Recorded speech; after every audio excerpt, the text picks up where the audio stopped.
Hi friends, அன்எக்ஸ்பெக்டடாக என் cousins எல்லாம் சேர்ந்து plan பண்ணி எனக்கு வளையல் போட்டு ஒரு மினி வளகாப்பு மாதிரி பண்ணியிருந்தாங்க. அந்த விலாக் தான் இது.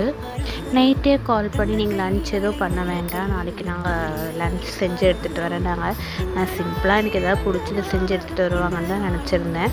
ஒரு 2 o'clock போல் சாரீ சேஞ்ச் பண்ணி நாங்கள் வந்துட்டு இருக்கோம். நாங்கள் சரி ரெடி ஆகிட்டு வரதுக்குள்ளே வெளியே எல்லாமே அரேஞ்ச் பண்ணி வச்சுருந்தாங்க. 6 variety rice, white rice, sambar, ரசம்னு எல்லாமே கொண்டு வந்திருந்தாங்க. அன்றைக்கி டே எனக்கு ரொம்ப ஹாப்பியாகவே போச்சு. இந்த வீடியோ எடுத்து 10 days மேலே ஆச்சு. நான் தான் அப்லோட் பண்ணுறதுக்கு ரொம்ப லேட் பண்ணிட்டேன். அன்எக்ஸ்பெக்டடாக 8 month டேடி வீட்டு சைட்லேருந்து வந்து எல்லாம் பண்ணது எனக்கு ரொம்பவே சந்தோஷமாக இருந்துச்சு. தேங்க்ஸ் ஃபார் வாட்சிங். இந்த வீடியோ பொறுமையாக பார்த்த எல்லாருக்கும் ரொம்ப நன்றி. மறக்காமல் என் சேனலை சப்ஸ்கிரைப் பண்ணி வச்சுக்கோங்க. அப்போ தான் நெக்ஸ்ட் vlog உங்களை வந்து சேரும்.